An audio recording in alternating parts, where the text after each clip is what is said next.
It's an everyday thing most kids do when coming home from school, crossing the street. But from time to time, a driver comes within inches of a child's life. I see someone run my stop paddle and my red light's flashing at least once a week. It happens all the time. Justin J.J. Reinard has been driving school buses in Clarkston for a decade. He says at least once a week, he witnesses someone who doesn't stop when a child is unloading his bus. They're our future, we're taking our future kids to school, Bus drivers aren't alone.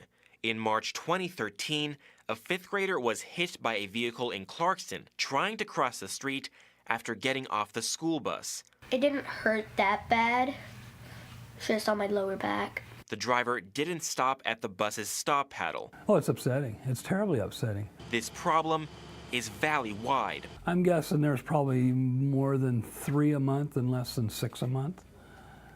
But that's a substantial number. Leon Hall is the Lewiston School District Transportation Supervisor.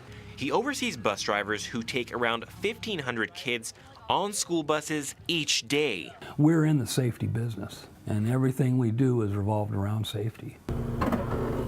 A key factor for drivers not stopping when this paddle is out, bus drivers say drivers are busy with their cell phones. Totally the leading factor, probably 80% of them, in these situations are on their phone.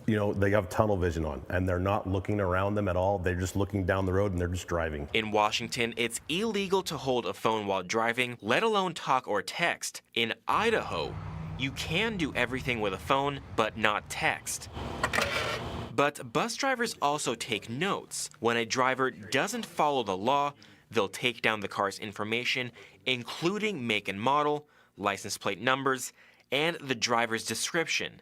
That info is passed on to police. If they can get a plate off the vehicle, we'll find out who the vehicle belongs to, and then we'll track them down and find out who was driving, and we talk to them about it. Clarkston Police School Resource Officer John Morbeck says he receives around 3 to 6 complaints per week, and he tries to talk to those they can identify. Sometimes it's education. One of the girls that I talked to that they were having continuing problems with didn't understand that you don't stop right up next to the stop sign on the bus. Sometimes I'll actually ticket people for it. Officer Morbeck says the ticket price in Washington is $76 and can be upgraded to reckless driving. In Idaho, it's a misdemeanor, with fines between $100 and $500.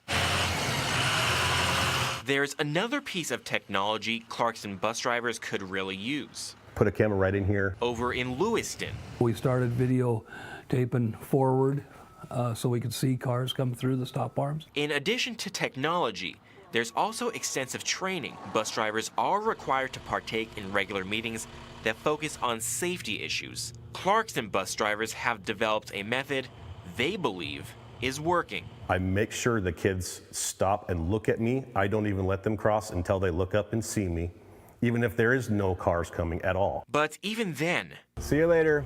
Have a good evening.